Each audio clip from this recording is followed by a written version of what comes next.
Welcome, travelers. This is the Baseball Time Machine. In May 2005, it was announced that for the first time ever, Major League Baseball players would be allowed to participate in an international baseball tournament.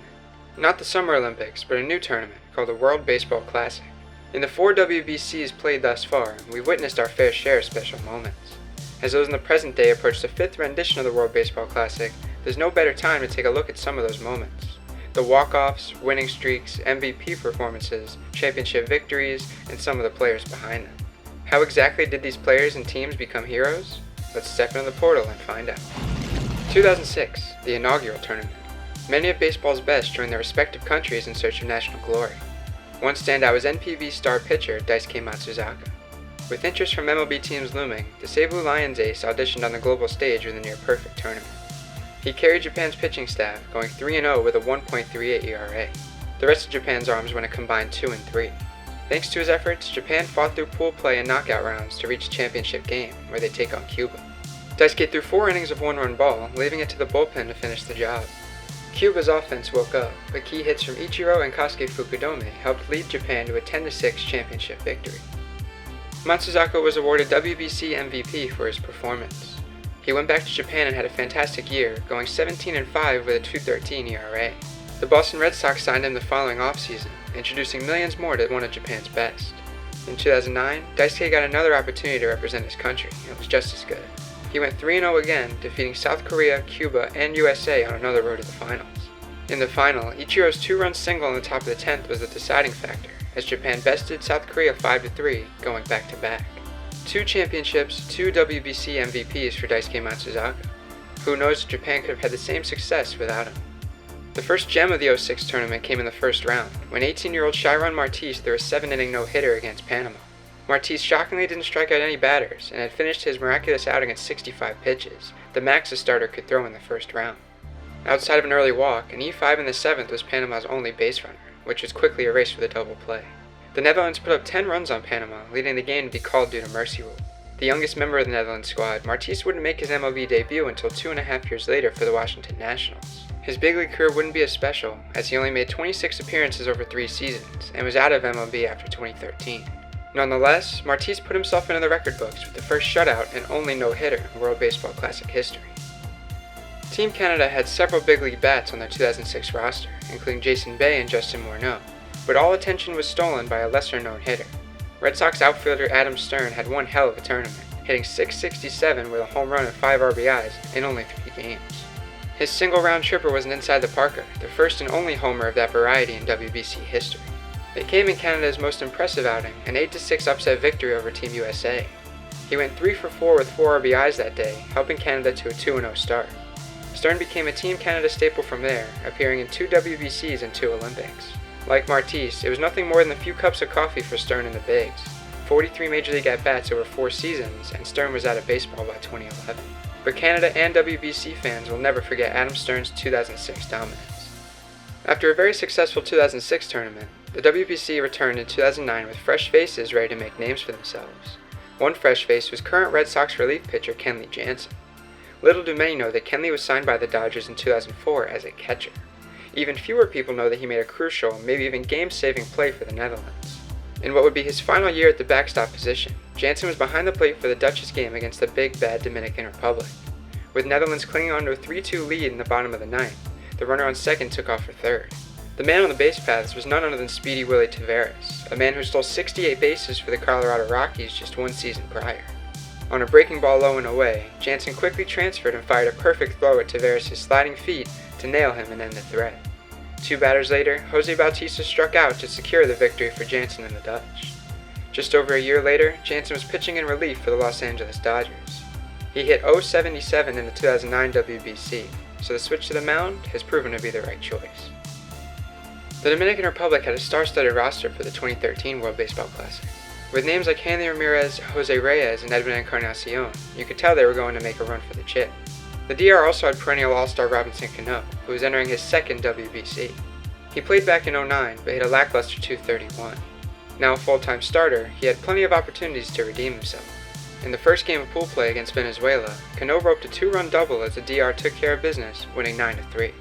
Next, they handled Spain with ease, partially thanks to another RBI double from Robbie. This win clinched them advancement to the next round. but before they could move forward, they played a tough Puerto Rico team.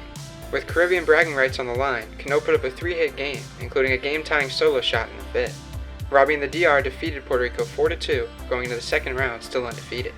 To start the next round, the Dominican Republic took on an eager Italian squad. Italy jumped out to a 4-0 lead in the first inning on an Alex Lady sac fly and a big 3-run blast from Chris Colabello. The DR had to play from behind, but battled back over the course of the game. An RBI single from Nelson Cruz in the bottom of the seventh gave them a 5-4 lead, which they would hold on to until the end. Cano had another great game, going 3 for 4 with a solo blast. At this point, his average was .632. Timely hitting and dominant pitching helped take down Team USA 3-1, moving the Dominican Republic's record to 5-0. DR and PR met up for a second time, again already cleared to advance to the next round. It was another tight contest, but the Dominican Republic prevailed yet again, this time 2-0. 6 shutout innings from Wandy Rodriguez and a solo shot from Carlos Santana made the difference, earning them an extra day of rest heading into the final round. In the semis, the still undefeated DR took on the Kingdom of the Netherlands, defeating them 4-1. Consistently solid pitching along the way paid dividends for the Dominican Republic, especially here. They only allowed 4 hits against the Dutch, once again setting up a meeting with Puerto Rico. This time around, it was for all the marbles. An undefeated DR team looking to do something that no team has done before, run the table and finish the tournament undefeated. Puerto Rico may only be 5-3, but defeated Japan, the team who won the previous 2 WBCs, to make it this far. The result was simply destiny. The Dominican Republic immediately put 2 runs on the board in the bottom of the first, thanks to an Edwin Encarnacion double. DR pitchers dominated, as Puerto Rico were only able to muster 3 hits. An Eric Ibar RBI double in the fifth was the insurance they needed, as Fernando Rodney and the DR bullpen shut the door on Puerto Rico, securing the Dominican Republic's first WBC championship and the first undefeated tournament in its history. Robinson Cano earned ultimate redemption, as he was awarded tournament MVP. He hit .469 with 15 hits, 2 home runs, and 6 runs batted in. His 15 hits didn't just lead the tournament, but set a single WBC record. His teammates were very grateful for the legendary performance, but Robbie was just happy to bring a title back to his home country. Cano's 2013 showing remains one of the most impressive in tournament history. A team new to the WBC scene set the tone early in the 2017 tournament. That team was Israel. They ranked 41st in the World Baseball Softball Confederation global rankings, despite sporting several Major League role players, such as Ryan Lavarnway, Ike Davis, and Sam Fuld. The MLB experience seemingly paid off, as they defeated Brazil and Great Britain in qualifiers to win their group and punch their ticket to the tournament alongside Australia, Mexico, and Colombia. In their first World Baseball Classic appearance, Israel was placed in Pool A with South Korea, Chinese Taipei, and Netherlands. It was arguably the weakest pool, but Israel still sat miles away in the world rankings. Some referred to Team Israel as the Jamaican bobsled team of the WBC, referring to Jamaica's unlikely participation in the 1988 Winter Olympics. In their first ever WBC game, some clutch hitting from Scott Burcham and others helped Israel defeat South Korea in 10 innings. They were off to a 1-0 start. Offense came much easier in the following game, as Israel put up 15 runs and 20 hits on Chinese Taipei, pulling away in the final 3 innings to win 15-7.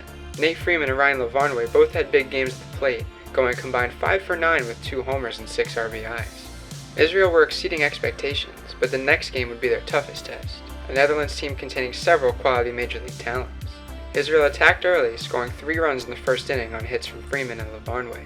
From there, 8 pitchers did just enough to hold down the fort and secure a 4-2 victory for Team Israel. In their first WBC appearance, they went 3-0 to win their pool. No freshly qualified team had done that previously. Along with Israel, Netherlands also advanced to the next round. Their second round pool wouldn't be such a cakewalk, as they were now surrounded by powerhouses Cuba and Japan. Israel peaked with an upset of Cuba, a team ranked 5th in the WBSC. Ryan Lavarnway continued his hot streak, going 2 for 4 with an RBI in the 4-1 victory. Unfortunately, it would be all downhill from there for Israel. The next 2 games were rough, with the Netherlands dominating Israel in a mercy rule thrashing, and Japan earning a clean 8-3 victory. Team Israel were sent home from there, but their 6th place tournament finish put the team on the map, sending them from 41st to 19th in the WBSC rankings. Now managed by former Team USA star Ian Kinsler, Israel will look to make waves once again in the 2023 tournament. What's an international tourney without some fireworks? Before we get to the final hero on our journey, let's look back at some of the most exciting single-game moments of past WBCs. Mexico and Canada provided a different kind of fireworks in 2013 pool play, coming to blows in the top of the 9th inning. Already up 9-3, and with the tiebreaker in pool play being run differential, Team Canada was looking to extend their lead, and started by Chris Robinson getting on with a bunt single. Pitcher Arnold Leon took exception to Canada's small ball by plunking batter Rene Tassoni in the back. The fuses were lit from there and went off soon after, resulting in a brawl that saw 7 players ejected. Canada would go on to win 10-3, but neither team made it out of their pool. Not all things are worth fighting over. Cuba's Alfredo Despaigne is a certified slugger. Just look at him. This guy knows how to put baseballs over fences. He tied for the WBC lead with 3 homers in 2013 and hit 3 more in 2017. His second of the 2017 tourney came against Australia. Down 1-0 in the 5th, Despaigne got a hold of a low fastball and sent it way over the left field wall, giving Cuba a 4-1 lead. Alfredo may be more known for his baseball ventures outside of the United States, but after 2 powerful tournaments, more people definitely know his name. In the first round of the 2017 WBC, Team USA and the Dominican Republic met in pool play. USA put together a 5-0 lead, a lead that many thought would be insurmountable for the DR, but they had other thoughts. The momentum shifted with a Manny Machado moonshot, one that almost left the ballpark in Miami. They kept their foot on the gas from there. RBI knocks from Carlos Santana and Wellington Castillo made it 5-3, putting the game well within reach. The DR took full control of the momentum in the bottom of the 8th, as Nelson Cruz took an 0-2 slider from Andrew Miller into the seats of Marlins Park, causing an explosion of excitement from the thousands of Dominican fans in the crowd. The DR had come back from 5-0 down to take the lead, a lead they'd hold on to. The Dominican Republic won this matchup and their pool, but they'd meet again not long after. More on that in a second. Italy, of little baseball fame, made headlines in 2017, scoring 5 runs in the 9th inning to defeat Mexico. John Andreoli was the hero, tapping a ground ball that Luis Urias couldn't handle, allowing Italy to score and complete the shocking comeback. Italy wouldn't make it out of their pool, but made a name for themselves regardless. Adam Jones created arguably the most iconic WBC moment in a 2017 game between Team USA and the Dominican Republic. With a spot in the semifinals on the line, the 2 juggernauts faced off in a tight contest. In the bottom of the 7th, with USA clinging onto a 4-2 lead, Manny Machado sent a deep fly ball to right center field, and in the most patriotic baseball moment since 2001, Adam Jones timed it perfectly and jumped at the wall to make a spectacular grab. The San Diego crowd erupted, and Manny, knowing what he just witnessed, tipped his cap towards his Orioles teammate. Team USA would go on to win 6-3, advancing to the semifinals. USA was able to get that far thanks to efforts from guys like Adam Jones and our final hero, Marcus Stroman. Stroman chose to represent the United States over Puerto Rico, and it proved to be the right decision. He posted a 2.35 ERA and 9 Ks in 15 1/3 innings. He was the workhorse of the USA pitching staff, as no other American arm tossed more than 8 innings. When his country needed him most, he shined brightest. The United States took on Puerto Rico in the championship game with Stroman on the bump. He put on a show, throwing 6 shutout innings, only allowing 1 hit. Kinsler, McCutchen, and the offense did their job, as they comfortably defeated Puerto Rico 8-0 to become 2017 WBC champions. For the tremendous shove in the championship game, Stroman was awarded WBC MVP. In the upcoming 2023 tourney, Stroman will be representing his mother's home country of Puerto Rico, looking to build upon his decorated international legacy. Taking a look at who's already committed to playing the 2023 World Baseball Classic, there's no doubt that some of baseball's best will produce plenty of special moments on the global stage. Here's to more heroes this time around. Legacies will be changed forever. This has been the Baseball Time Machine. Thanks for traveling with us.